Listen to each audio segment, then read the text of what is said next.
Bonjour à tous. Aujourd'hui, je vais vous partager l'une de mes passions que je n'avais pas trop dévoilée dans mon quotidien d'ostéopathe jusqu'à présent, mais aujourd'hui, je ressens le besoin de l'intégrer à ma pratique d'ostéopathe comme une expertise complémentaire. Je vous parle des huiles essentielles. Si j'ai eu des difficultés jusqu'alors à les intégrer dans ma pratique professionnelle, alors que je les utilisais déjà dans mon quotidien, c'est parce que je ne me sentais pas légitime. Je n'avais pas suivi de formation car celle proposée ne me convenait pas.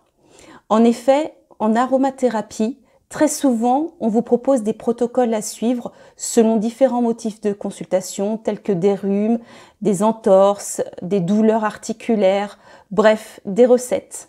Et ça ne me convenait pas du tout. En effet, en ostéopathie, on considère que chaque être humain est différent, unique, et même s'ils peuvent exprimer des symptômes identiques, les causes ne le sont pas car chaque être humain a son propre mode de fonctionnement lié à son bagage personnel. Du coup, ces recettes ne me parlaient pas.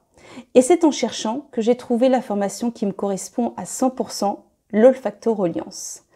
L'olfactoreliance est une approche sensible des huiles essentielles caractérisée par la rencontre entre la plante et soi. Et, pour mieux la comprendre, il est nécessaire de revenir à soi et ressentir de manière intime son action sur nos états émotionnels, mentaux, physiques et énergétiques.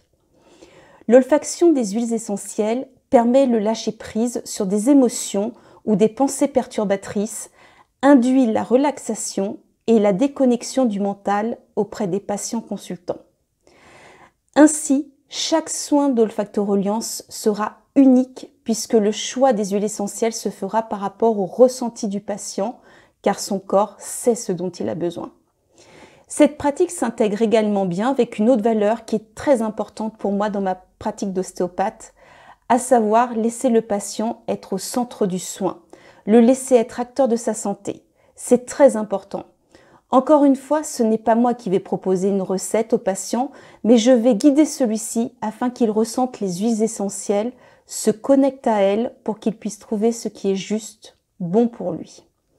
Vous aurez donc certainement l'occasion de découvrir cette nouvelle approche au cours d'un soin ostéopathique, si vous le souhaitez, ou lors d'une consultation d'olfactoreliance. Belle journée à tous et à bientôt!